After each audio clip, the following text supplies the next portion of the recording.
मशरक़ी यरूशलेम में UNRWA headquarter पर इस्राएली फोर्सेस का छापा देखने को मिला है। जी हां, आप चौंक गए ना। मशरक़ी यरूशलेम में UNRWA हेडक्वार्टर पर इस्राएली फोर्सेस ने छापा मारा। छापा मारकर अक़वाम मुत्तहिदा का जो परचम था उसे भी उतार दिया गया। इसराइली फोर्सेज ने मकबूजा मशरक़ी यरूशलेम में अक़वाम मुत्तहिदा की फ़लस्तीनी पनाह गुज़ीनों के लिए relief and works agency, United nation relief and works agency के हेडक्वार्टर पर छापेमारी की। इसराइली फोर्सेज ने मकबूजा मशरक़ी यरूशलेम में अक़वाम मुत्तहिदा की फ़लस्तीनी पनाह गुज़ीनों के लिए रिलीफ एंड वर्क्स एजेंसी के हेडक्वार्टर पर छापा मार कार्रवाई को अंजाम दिया। मीडिया रिपोर्ट्स के मुताबिक इसराइली फोर्सेज ने अक़वाम मुत्तहिदा का परचम हटाकर उसकी जगह इसराइल का झंडा लगा दिया। इस दौरान हेडक्वार्टर की अशिया भी जब्त कर ली गई, यानी हेडक्वार्टर पर जो सामान थे, अशिया थी, उसे भी इसराइली फोर्सेस की तरफ से यहां जब्त किया गया। सोशल मीडिया एक्स पर पोस्ट में एजेंसी के यानी United nation relief works and agency के कमिश्नर जनरल फिलिप लाजरेनी ने बताया है कि इसराइली फोर्सेस म्युनिसिपल एहलकारों के हमरा पीर को शेख जिराह इलाके में वाक़े फ़लस्तीनी पनाह गुज़ीनों के लिए अक़वाम मुत्तहिदा के इमदादी इदारे यानी United nation relief works agency के अहाते में ज़बरदस्ती दाखिल हो गए। जी हाँ, ये जब पहुंचते हैं इस दफ्तर के आसपास तो इनकी तरफ से धक्का मुक्की की जाती है, ज़बरदस्ती की जाती है, फिर उसके बाद ये दफ्तर में दाखिल होते हैं। ट्रक और फोक लिफ्टर भी अहाते में लाए गए। आप अंदाज़ा लगा सकते हैं कि जब इसराइली फोर्सेज यहाँ पर पहुँचते हैं तो ज़बरदस्ती की जाती है उनकी जानिब से। फिर उसके बाद जब दफ्तर में दाखिल हो जाते हैं तो बाहर ये देखा जाता है कि ट्रक खड़ी हुई है, फोक लिफ्टर भी खड़ा हुआ है, जो कि दफ्तर के सामान को उठाने के लिए लाया गया था। जैसा कि हमने अब से कुछ देर पहले आपको कहा कि कई अशिया भी वहाँ से दफ्तर से UNRWA के यानी United nation relief works and agency के दफ्तर से उठा लिए गए इसराइली फोर्सेस की जानिब से। इन्होंने मजीद लिखा कि तमाम मवासिलाती राब्ता मुनक़ता कर दिया गया, यानी दफ्तर के अंदर जो बातचीत करने के लिए जो मवासिलाती निज़ाम को आगे बढ़ाने के लिए आलात रखे होते हैं उन्हें भी कट कर दिया गया, यानी फ़ोन लाइन को हटा दिया गया और भी कई गैजेट्स जो रखे होते हैं जिससे कम्युनिकेशन हो सके, उन तमाम मवासिलात को हटा दिया गया ताकि यहाँ की खबर बाहर की ओर ना निकल पाए। इसराइली फोर्सेस की ये जुरत उस मौके पर देखी गई। इतना ही नहीं, फर्नीचर, IT का सामान और दीगर इमलाक को भी जब्त कर लिया गया।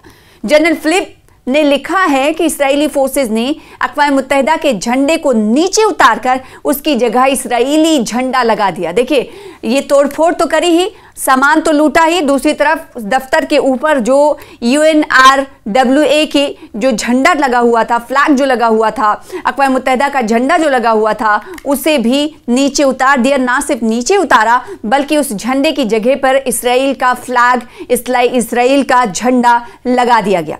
मीडिया रिपोर्ट्स कहते हैं उनके मुताबिक इसराइली हुकाम ने एजेंसी को इसराइल के अंदर अपनी कार्रवाइयों को जब से रोकने का हुक्म दिया उसके बाद से इस इमारत का इस्तेमाल नहीं किया गया है।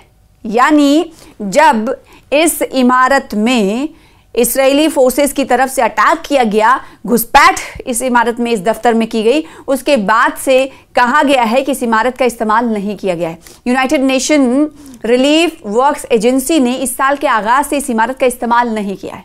ख्याल रहे कि इदारा मशरिक़ वुस्ता में 5 मकामात पर फ़लस्तीनी पनाह गुज़ीनों को, अब ये इदारा काम क्या करता है इसके बारे में जान लेते हैं और इससे अंदाज़ा लगा सकते हैं आप। जो ये जो मशरक़ी यरूशलेम में कार्रवाई हुई, आप अंदाज़ा लगा सकते हैं कि गज़ा और फ़लस्तीन में इसराइली बर्बरियत की इंतहा क्या है। और अंदाज़ा लगाने की बात नहीं, आपने रोज़ाना तस्वीरें देखी होगी कि इसराइली फ़ौज किस तरीके से, IDF किस तरह से इसराइल और गज़ा के लोगों पर इस वक्त हमले कर रही है। यहाँ तक कि पीस डील पर अमल दरामद हो रहा है, दूसरे मुआहदे के हवाले से कदम उठाए जाने की पूरी खबर सामने आ रही है। तो दूसरी तरफ ये भी खबरें हैं कि इसराइल अपनी जो सोच है, जो सोचो फिक्र है गज़ा को लेकर, फ़लस्तीनियों को लेकर, उसमें कोई तब्दीली नहीं लेकर आ रहा है। ना सिर्फ फ़लस्तीन और गज़ा में बल्कि दूसरे ममालिक में, मशरक़ी यरूशलेम से इस वक्त की खबर दे रहे हैं कि यहाँ पर एक अहम पेशरफ्त ये हुई कि UNRWA जो कि फ़लस्तीनियों के लिए इमदादी इदारा है, United nation relief works relief and work agency, उस पर, उसके दफ्तर पर भी छापा मारा गया। इदारा मशरिक़ वस्ता में 5 मकामात पर आपको बताएं कि फ़िलिस्तीनी पनाह गुज़ीनों के लिए काम करता है, जो सेहत, तालीम और दीगर खदमात फराहम करता है। इदारे को गज़ा में हालिया जंग के बाद इसराइल की जानिब से शदीद तनक़ीद और हमलों का सामना करना पड़ा। कमिश्नर जनरल ने कहा कि अक़वाम मुत्तहिदा के मरकज़ को हर तरह की मुदाखलत और हमलों से तहफ़्फ़ुज़ हासिल है। वाज़ेह है कि इसराइल ने 7 अक्टूबर 2023 को इसराइल पर हमास के हमले में कुछ मुलाजमीन के मुलविस होने के दावे के बाद United nation relief and works agency को अपनी सरजमीन पर काम करने से रोक दिया था। इदारे ने उन इल्ज़ामात की तरदीद की थी, जबकि अक्टूबर में बैनुल-अक़वामी अदालत इंसाफ यानी ICJ international court of justice ने पाया कि United nation relief and works agency के खिलाफ इसराइल के इल्ज़ामात जो थे वो बेबुनियाद थे। ऐसा ही कुछ आपने देखा होगा UNHRC के दफ्तर में, जब मकाम जो है यमन का था और अल-क़स्साम ब्रिगेड्स की तरफ से इस तरह के दफ्तर पे United nation human rights commission के दफ्तर भी छापा मारा गया।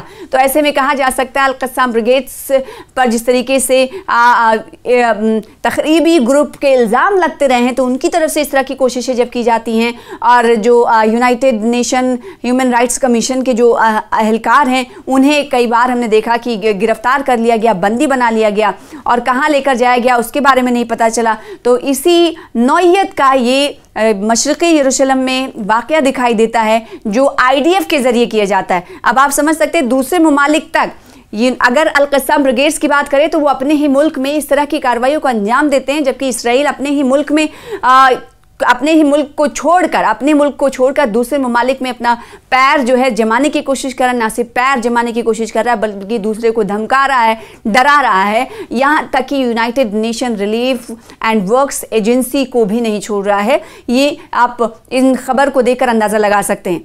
तो देखा आपने जो कार्रवाइयाँ हैं इनमें मुमासलत है, लेकिन एजेंसी और इरादे जो हैं वो अलग अलग हैं। यमन में ही अपनी ताकत का मुजाहरा करने वाली अल-क़स्साम ब्रिगेड्स इस तरह की कार्रवाइयों को अंजाम देती है और इसके पीछे वजह ये होती है कि United nation human rights commission के दफ्तर में काम करने वाले अहलकार यमन के लिए यमन की जो खबरें हैं वो लीक करते हैं, वो कहीं ना कहीं जासूसी करते हैं, इस ज़िम्न में वो कार्रवाई अंजाम देते हैं। तो दूसरी तरफ United nation relief and works agency के दफ्तर पर जो छापा मारा गया मशरिक़ी यरूशलेम में, जो कि जिसका क़याम था, वो फ़लस्तीनी पनाह गुज़ीनों की सेहत और तालीम पर ध्यान देता है, उनके लिए काम करता है। तो अब उस पर इसराइली फोर्सेस की तरफ से छापा मारा जाता है। तो इससे ये अंदाज़ा होता है कि इसराइल ना सिर्फ फ़लस्तीन और गज़ा में मुकीम लोगों को निशाना बना रहा है, बल्कि वो ममालिक, वो इलाके जो और वो संगठन, वो इदारे जो फ़लस्तीनियों के लिए, पनाह गुज़ीनों के लिए, उनकी सेहत और देखभाल के लिए काम करते हैं, उनको भी निशाना बनाता है। ऐसा पहली बार नहीं है, माजी में भी इस तरह की कार्रवाइयाँ देखी जाती रही हैं। IDF पर भी हमने देखा कि कई रिपोर्ट्स आपने देखे होंगे कि IDF के जो इस तरह की कार्रवाइयों को इसराइल अपने फ़ौज को करने के लिए बोलता है, अंजाम देने को लिए बोलता है। इसीलिए हमने कई बार देखा कि इसराइली फ़ौज के यानी IDF के जो जवान हैं वो खुदकुशी पर भी मामूर हो जाते हैं, खुदकुशी पर भी उतर आते हैं और उनका ये कहना होता है कि जो उन्होंने काम किया है वो दरअसल वो काम करना नहीं चाहते थे, इसलिए पछतावे के तौर पर उन्होंने ये कदम उठाया है।